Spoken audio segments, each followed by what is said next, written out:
আপনারা শুনলেন অভিযোগ জানাতে জানাতে কান্না একেবারে ভেঙে পড়েছেন হাওড়ার ওই মহিলা জুনিয়র চিকিৎসক, তাকে যেভাবে নিগ্রহ করা হয়েছে নিন্দা জানিয়ে ইতিমধ্যেই বিবৃতি দিয়েছে ওয়েস্ট বেঙ্গল ডক্টরস ফোরাম। নিগ্রহের শিকার আরও এক কর্তব্যরত মহিলা চিকিৎসক। আর কতদিন নীরব দর্শক হয়ে থাকবে রাজ্য? কথা বলবো, আমাদের সঙ্গে রয়েছেন আমাদের প্রতিনিধি ঝিলম করঞ্জাই। ঝিলম, ওয়েস্ট বেঙ্গল ডক্টরস ফোরামের কি বক্তব্য?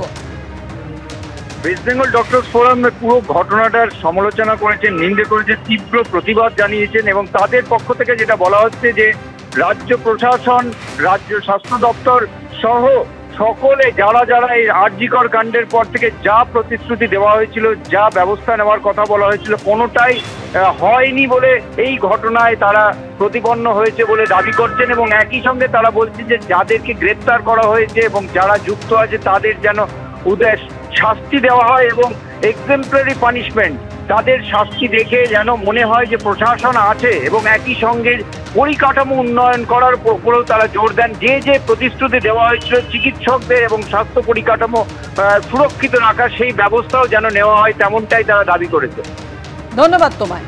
অর্থাৎ নিগ্রহের শিকার আরো এক কর্তব্যরত মহিলা চিকিৎসক। আরজিকরের পর ছবিটার যে এতটুকু বদল হয়নি তা এই ঘটনাতে স্পষ্ট।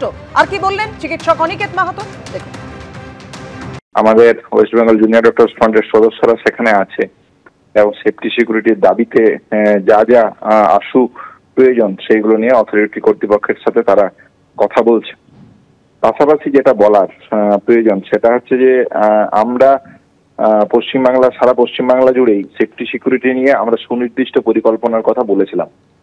সুপ্রিম কোর্টের অন্দরেও সেই কথা ধ্বনিত হয়েছিল এবং আমরা বলেছিলাম যে এটা আশু প্রয়োজন মেডিকেল সিস্টেমের ক্ষেত্রে। এই ধরনের যখনই কোনো ঘটনা ঘটে, অতীতের অভিজ্ঞতা থেকে আমরা দেখেছি যে শাসক দলের ছত্রছায়ায় এই ধরনের লোকজন যারা থাকে, দুষ্কৃতীরা, তারা বড় হয় এবং তারাই এই জায়গাগুলোতে এসে এই ধরনের কাজকর্ম করেন এবং কাজকর্ম ঘটান।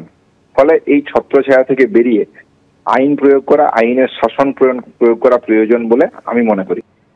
এই ঘটনা নিয়ে রাজনৈতিক চাপানোতর তুঙ্গে, বিরোধীদের কি বক্তব্য আর তৃণমূলেরই বাকি বক্তব্য পরপর আপনাদের সামনে। দেখুন, আমি এটাই বলবো যে আরজিকরের পর আমাদের মাননীয় মুখ্যমন্ত্রী, যিনি অনেকগুলো একগুচ্ছ এই এই এই এই এই এই সব লিখে পাঠিয়েছিলেন, এই হবে, হ্যান হবে, ত্যান হবে, তো এই তো দেখা যাচ্ছে হ্যান করেঙ্গা, ত্যান করেঙ্গা, কুছ নেই করেঙ্গা, কিছুই তো করেনি। যে উনি এত তার রুলস অ্যান্ড রেগুলেশন বানালেন যে সমস্ত জায়গায় জুনিয়র ডাক্তারদের সুরক্ষার কথা ভাবা হবে, সেখানে গার্ড থাকবে তাদের সুরক্ষা দেখার জন্য। আজকে যিনি নিগৃহীতা তিনি বলছেন যে সেখানে কেউ ছিল না এবং প্রশাসনেরই একটা অংশের তার মধ্যে ইনভলভমেন্ট থাকতে পারে, এরকম ধরনের আভাস পাওয়া যাচ্ছে।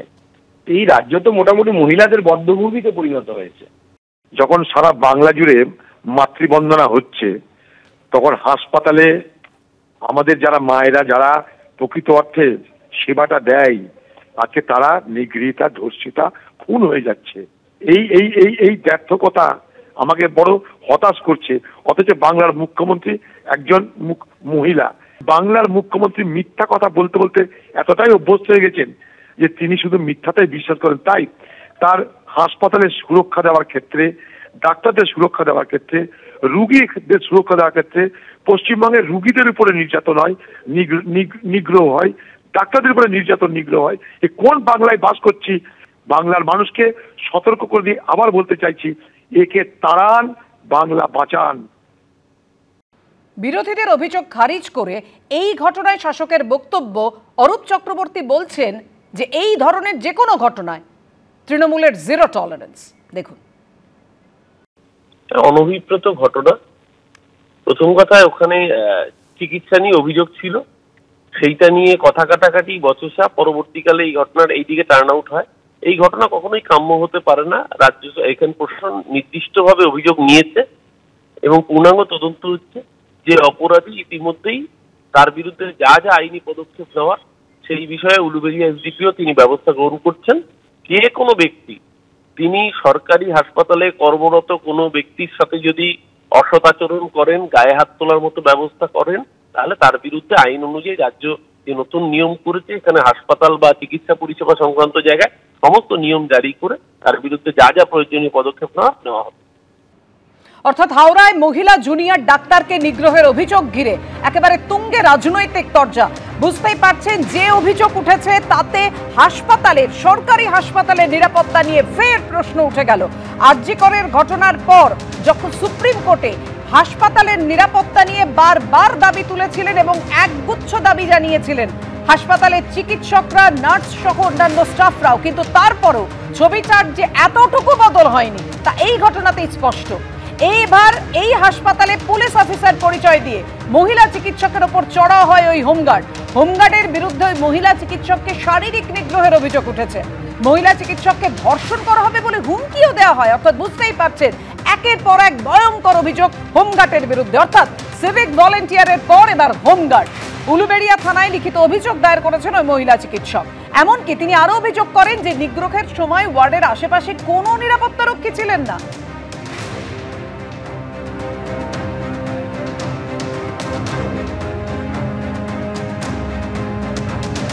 এই ঘটনার পর স্বাস্থ্য সচিব জানিয়েছেন পুলিশের সাহায্যে ঘটনায় দ্রুত পদক্ষেপ করা হয়েছে। বিষয়টি খতিয়ে দেখছেন কলেজের অধ্যক্ষ, জানিয়েছেন স্বাস্থ্য সচিব নারায়ণ স্বরূপ নিগম।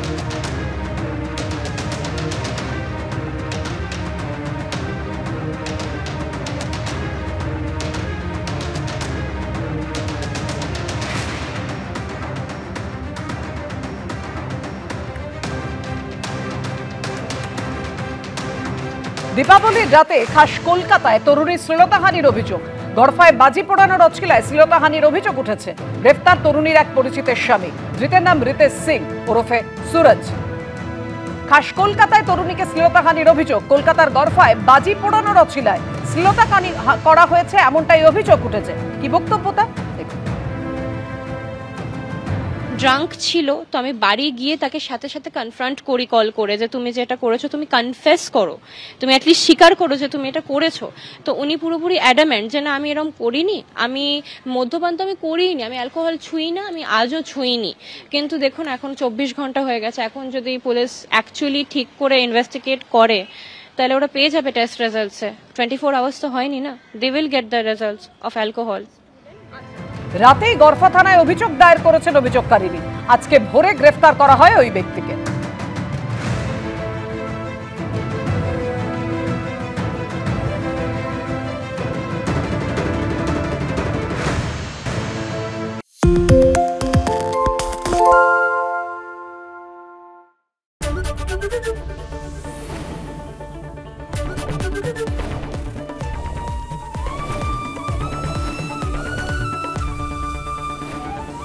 এবিপি আনন্দ, এগিয়ে থাকে, এগিয়ে রাখে।